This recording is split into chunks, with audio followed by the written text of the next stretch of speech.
Colin, lovely to meet you. And you? Congratulations on this film. How cool is it to be in a film that you used to watch growing up? Very, very cool. I think that's how we all felt about it. And I think that's what Matthew Vaughn set out to do. It's the film he wanted to watch growing up. Yeah. And I think the reason he connects with people with what he does is, the fanboy in him, the 15-year-old who wants to see things explode and wants to see the kind of the suave, unruffable secret agent. Or in his other stuff, the superhero. Yeah. Kick-Ass, the boy who wants to be the superhero. And in this, you've got the boy who wants to be a spy, and that's the person. That's our way in, and it's fantasy. It's fantastically implausible. The gadgets, the situations. It's just willfully, almost festively unbelievable. And yet, he will create a convention where we will buy into it for 2 hours and laugh about it as well. That's the thing, we enjoy, I cannot stand violence, yet I go to these films and I enjoy them. There's something about Matthew Vaughn what is it about him that makes you enjoy these things? Is it because they're so far out? It's because I think because of the comic book tone. Yeah. And the fact that he's actually lightening something that's dark. That's very different from making light of. And, I don't like violence much either. I'm not one for the gritty stuff, and I don't like seeing aliens and zombies chewing people up. And this doesn't have gore for a start, really. He uses Technicolor instead of blood. He did something similar in Stardust, where the blood was blue. And these. I think storytelling does go into dark territory, and some people do it in a way which is there to horrify. And there's a sort of pornographic element to it. This is in the spirit of silliness. It's pantomime. It's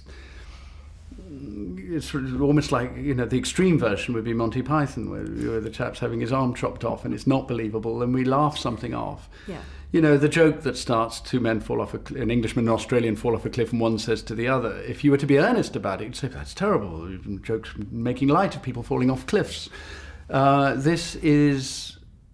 This is more like, someone actually mentioned this, that you almost expect to see the word bubbles saying pow and biff. Yeah, totally. And yet, high energy, very, very physical, choreographed rather than camera trickery, so that you actually see people achieving what is effectively a dance.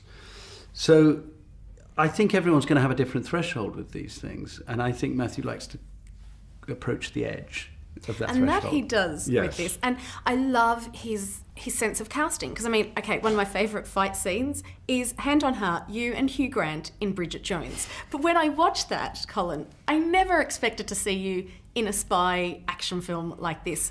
When he approached you, did you go, what the? Yes, I did. And he knew that. You see, this is the game he likes to play. He likes to take something completely unexpected. He likes to take what you expect and then turn that on its head. And actually, I don't know if you saw Stardust, but in that you have Robert De Niro as the Pirate King. And he's scary and menacing, and you would expect that from Robert De Niro. And you see his pirates are all frightened. But then as soon as he's behind closed doors, you realise he's a cross-dresser. And, he's rather sensitive and effete. And it's he completely subverts what you expect, and in some ways he's doing that with me in reverse. You take a guy with a certain kind of baggage, and he said to me when we first met, I want you to do it because you're the last person in the world anyone would expect to be a killing machine. So he's having fun with people's expectations, and he's taking, as I said, he takes something that's deadly and makes it comical, and he takes something that's you think is going to be funny, and suddenly you have a serious moment. Talking about fun, this is my fun time in Hollywood awards season. The Golden Globes, you're just literally back from LA. Yeah. What's it like? I love watching all this stuff, but what's it like having to be at it? And then do you know when you're part of the opening monologue, like you were with Tina Fey at the Golden Globes? No, you don't know. Are you serious? So you're totally surprised? No, well, actually, I was watching the teleprompter at that moment. Yeah. I had my back. I was in a very awkward position because the stage is here, and I I was right at the front, but with my back to it at the table. And so to look at what was going on stage, I had to be sitting like this. And so every so often I'd turn around and I could see the teleprompter come up, and actually I saw my name on it. No way. And that's when I turned around and realised the man with the camera was in my face. And so they caught me completely unawares. Yeah, but there is the man prowling. You know, there are several guys prowling with cameras to come into your face to catch a reaction of some kind. Yeah. Do you look forward to this time of the year, or is it just another awards ceremony that I need to go to? Well, no, I'm not blasé about them. But I think they can be fun. They can make everyone a bit neurotic. You know, it's not the sharp end of the pressures of life, but yeah, walking the red carpet is where you are expected to screw up in some way. And so I think, you know, people are there are some nerves in the air. You reach an age though when you start to accumulate a higher quota of people you know, which is reassuring. Yeah. Well, Colin, I'd love to continue talking to you, but time's up, unfortunately. Thank you so much. Enjoy the neurosis that is the award season. Thank you. Thanks for Kingsman. So much fun. Thank you.